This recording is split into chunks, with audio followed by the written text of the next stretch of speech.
Actually, there is nothing called climate change policy really which is workable at an urban setting, in the urban setting. So, actually it is a series of things like flood control, okay, or water scarcity management or land use. These are the things, which the policies, those policies, how we adapt to the new conditions. So, I will give you the best example of say dealing with floods. Okay. The first thing is, like the building rules should be modified, to look into the highest flood level and all. Virtually there is a huge gap there. Okay. At the implementation level, lot of things actually people have done by autonomously, they have done the work. Okay, if you go into Surat, you will find that even in the oldest houses, they've got a high planes.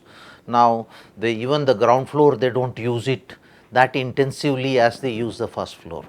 Okay, so it is not the government doing or the ULB doing a lot of work, but actually how autonomously the people are doing, which can be helped with simple measures like if you have the high flood marks in every street, then it will be quite useful. People will know, okay, I should build, my first floor should be above this height. Okay. And in terms of water scarcity or other things, in the case of Indore, okay, lot of autonomous changes have happened, but they can be facilitated by a better policy. Say, Indore was one of the first ones to introduce uh, rainwater harvesting rules in the whole country, but unfortunately it is not followed up. Okay. So, it is almost the policy is there, okay, in the building rules, they have put in, okay, water harvesting has to be done, but actually how are they maintained or are they actually functional, nobody is looking, nor there is a monitoring mechanism to see that how much water, is there an improvement in groundwater level. There is some work has been done, it is not that nothing has been done, but there is no systematic mechanism to monitor and encourage or discourage people from overuse is not there. Okay. So, I would like, maybe if they are having a policy, policies like rainwater harvesting, they should have at least, they should monitor at least at the ward level, see that whether the water table is going down or going up and how much is the extraction. Since the groundwater is totally outside the domain of municipalities, this is a big challenge. You have to create, typically a municipality is a service delivery organization, water supply, sewage, okay, street lights, roads and things like that. They are not geared to take up this monitoring and incentivizing mechanisms. That is a biggest gap. So, first of all, we have to create awareness about it, that okay, these are all the things required, and then push them slowly into taking the responsibilities. So, for example, the one more example I will give you is about lake conservation project. So, every city has got many small water bodies, big lake like Bhopal lake and all. No, the municipality is interested because they draw water from there. There is a clear requirement of that water for them. Then they are interested. But moment it becomes smaller ones, and especially in the contested domains, who is actually maintaining, whether it is a forest department or it is irrigation department, who is owning it up, there is no interest in. I think the same problem you face in Bangalore also. Ultimately what happened in the whole 80s and 90s, they finished off all the lakes, and municipality cannot take this work, they are not geared to do it. So, lot of it, by using the subsidiarity principle, actually you have to push down to the communities, and the communities, then no community will do by themselves unless there is a clear incentive switch. See, we did one lake conservation project in Indore. Okay. The first thing is, it is already covered by totally by water hyacinth. It is no longer a lake, but there is a temple, there is a dargah. So, we thought it is a great opportunity. It took long time to create ownership, that somebody taking responsibility that they want to do it. Then at the end, we found that actually they are ready to contribute money. Actually, IMC and the local community joined together, they put around 7 lakhs to clear the all the water hyacinth and we put only 1 lakh. So, you require only seeding money to encourage. It will be like smart city, they are actually giving 100 crores, but actually the scale of the problem is much higher. Then that seed money should be actually catalyzing or leveraging much larger funds. That is the whole art of engaging the municipality or communities to it. And when you do lake conservation, also the land prices go up. I will give you one very beautiful example like how things change. We took out all this what is that, water hyacinth. The people come back to us and say, the children, otherwise, have the one hand is to be the schools, the one hand is to scratch. That many mosquitoes they had in the daytime. So now the people are, the children are no longer doing that. Okay. There is another lake which you did where the smell, with all the intervention, smell came down and virtually now there is no smell. It became slightly more transparent. The first thing that you see the change in behavior, people otherwise never used to sit by the lake. Now the people are sitting by the lake, their houses, they will, the small yard which is there, they evening they sit down and watch. Just sit down and enjoy time because the water, it's in the summer it's much cooler by the lakeside. So such things, we have to find out first is how do we engage with them, how do we actually take it to the level that they show interest, and how do you actually leverage ownership with the small money which you put, and how do you get more money to get the work done and create ownership. So these are the things, implementation is all about creating ownership. Okay, it is not about we doing it. No external agency can come and do, and if we do it also at the end of it, it will be just it will be your baby and it's not theirs.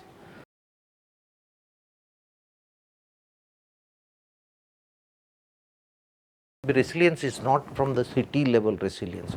It's all at the end, your resilience or lack of resilience is at two scales. So one is city scale, okay, floods and things like that, which affect everybody. And there are a lot of stresses which actually impact the people at the ground level. Water stress. Okay, if there is 1 year of drought, instead of getting 2 hours of water, they may be getting half an hour. That is the sort of stresses. So resilience has to be built up there. And there is a lot of mechanisms or systems people have already set up through self-supply.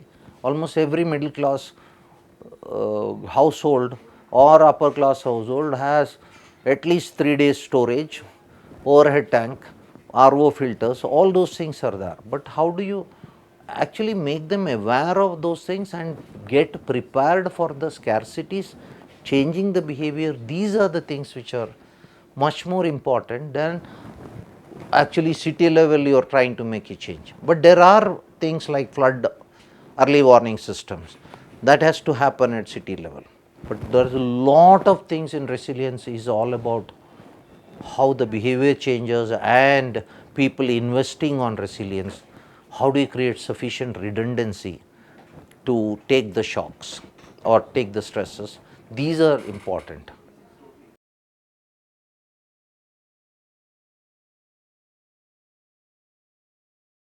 See, mitigation, adaptation and resilience, okay, it's a continuum.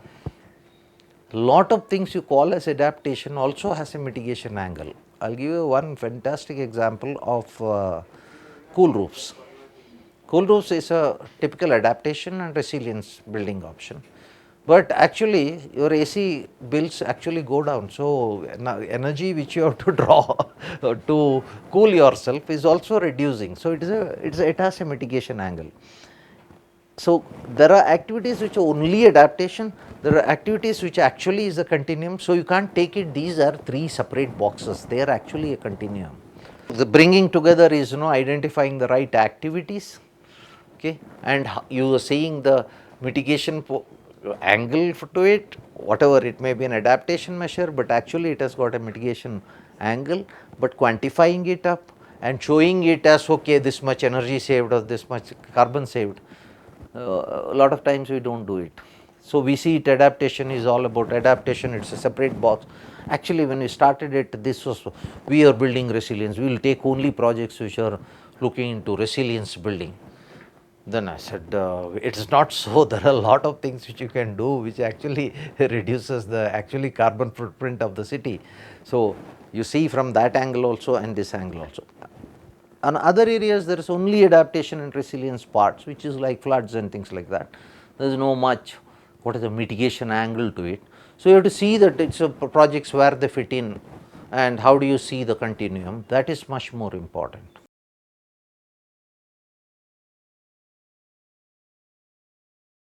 See, only in an urban system, no, we have some concept called waste. Okay. So in a rural system, you are not actually generating waste. Your stream of whatever is flowing through, whether the water, you are using it up, it goes into the plants, you are actually growing bananas or whatever other plants you grow. In a rural system, the concept of waste is very, very small. Actual waste which you create is, everything is recycled. So when you talk about water, energy, biomass, there is a forward in between these three boxes. There is always a forward and backward linkages. Okay. So if you are seeing only as water or only as energy or only as biomass, okay, then you are losing the synergy building, possibility of building synergy between them.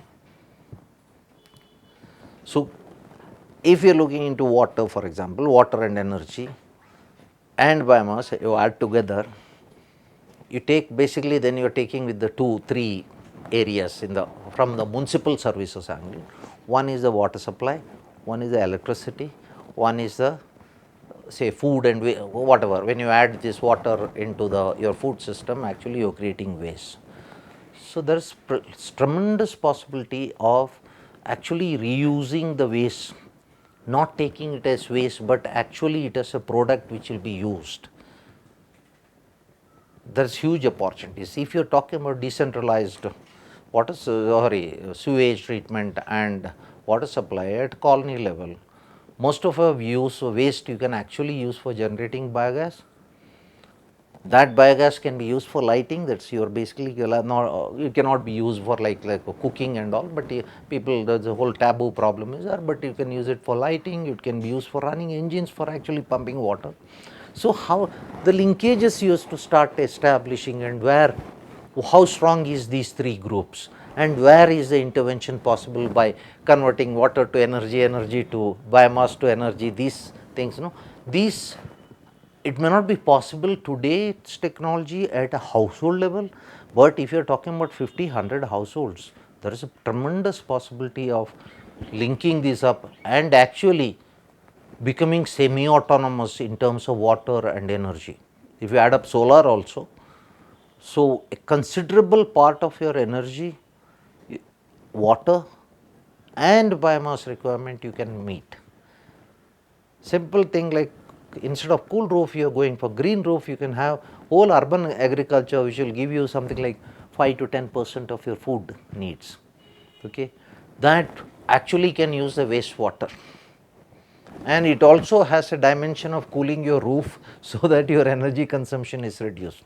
There is lot of, see, so far 20th century whole planning is about these are separate units, and they never thought, it was a age of surplus availability, energy is there is enough oil, okay, there is enough water, okay, if you put a bigger pipeline to Kaveri, I can get more water. Those times are over. So now you are basically the closing loop is required, because you will improve the efficiency significantly. The technology which has just now come, there is a company called Jensen, which is basically converting all the excreta, it burns it and generate electricity and clean water. Okay. Such things are we have to look into, like how do you close the loop, and don't wait for closing the loop at the city scale.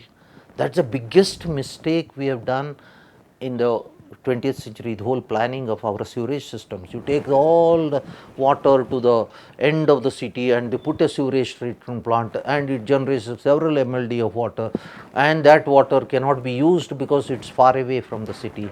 because what sewage treated water or conventional plants, it is unfit for drinking. It may be flushing you can use, but you can't bring that water for flushing, except in cases like Bangalore it is feasible. You can actually bring back, then you have to dual pipeline, but you have to have the pump sets, all those things required. But if you are doing at a colony level, lot of this closing the loop is very easily possible. And it can, I dream about a colony which only buys water over and above what it generates or these things, and only the surplus is taken care by the thing. So actually there's a Professor Indrashans, there's a famous statement. He said, no, unless the rich have surplus, the poor will get nothing. Okay.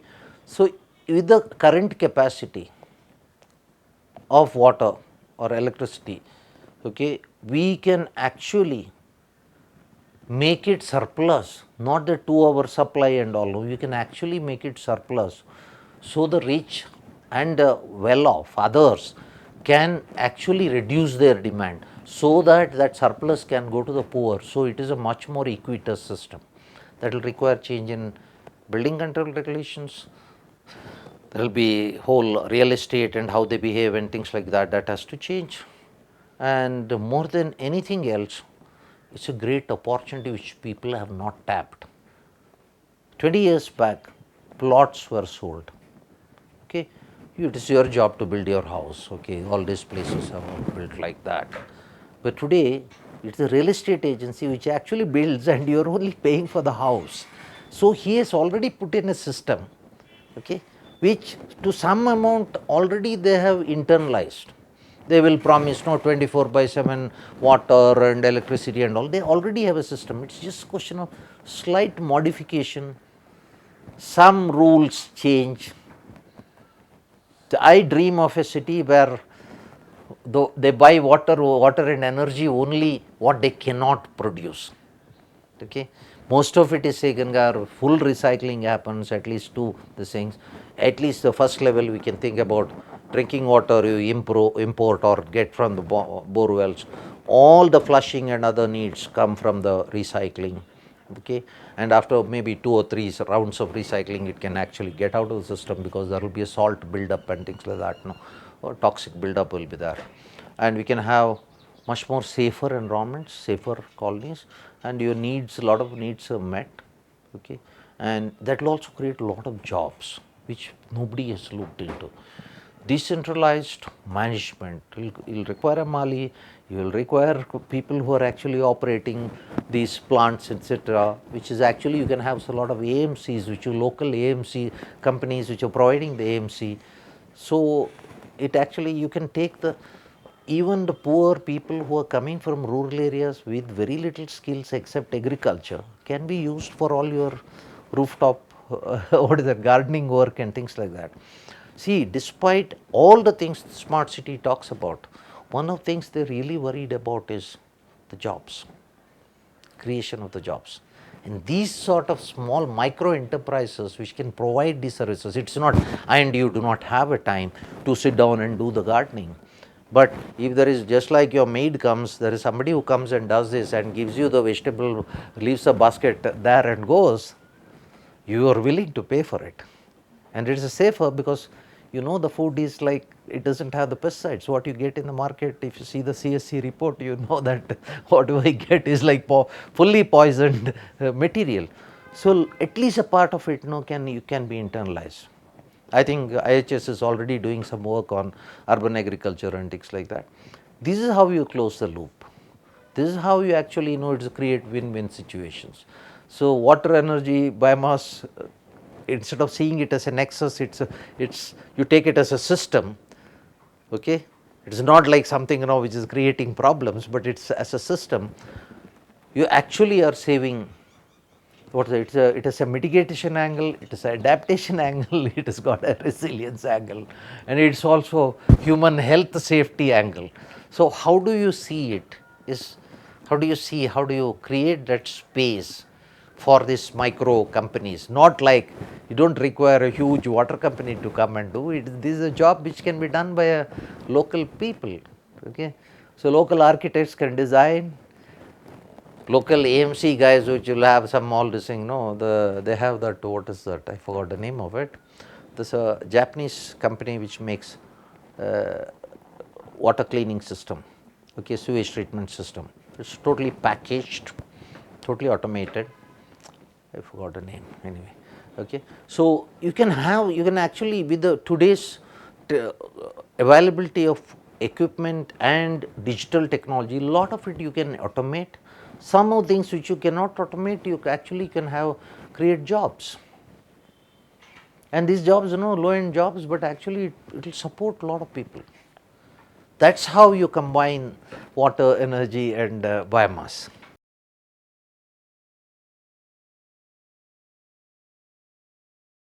See, you people are doing a lot of research, but I saw that yesterday's presentation of whole lot of things, But I think, cost and effect linkages, that is something which has to be explored. It is just the data that, okay, NSS, they say like this, interpreting it up and communicating it up is the most important thing. Interpreting, say, I would like to see it 2001 versus 2011. Okay, what happened to the water supply kind of situation at the micro level, say city level? That's already the data is there.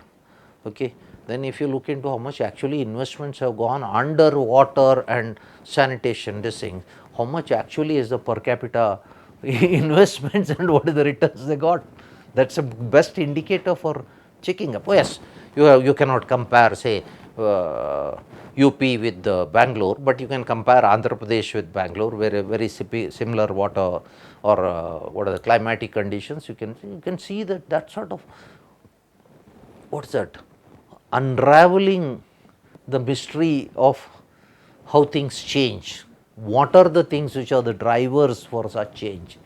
That should become explicit, and if that becomes explicit, the, what is that, it's a great evidence for pushing the policymakers to take the policies in the right direction. It maybe like a lot of things, if the actually per capita cost is very low, suppose it's government, a lot of people have done their work. It's a self supply system. Okay, you put in money, but actually that is not what is changed. But if it is so per capita cost is so low in water and sanitation, but yet there is a huge improvement, that means, you don't have to, you can say that's not required, or you can give a lower priority to it and you can actually prioritize something else.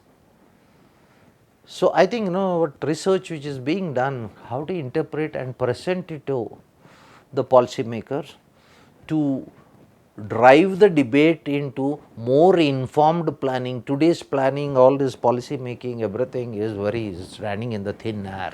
How do you make it informed policy making? That's where IHS can do quite a lot of job, and lot of research is required. It's not the data is not that. How do we interpret it up? How do we present it up? How do we communicate it to policymakers, to politicians, to common people? Otherwise, like half of this thing, of this information, I don't think we have many TV channels. They bring news, but they don't inform. It's only this happened, that happened. This data is also like that. NSS data will say this is what the status today. Basically, they are giving several snapshots, but to combine it up and making it a movie understandable by people, different stakeholders, is the most important thing. That's where I see a clear role for IHS.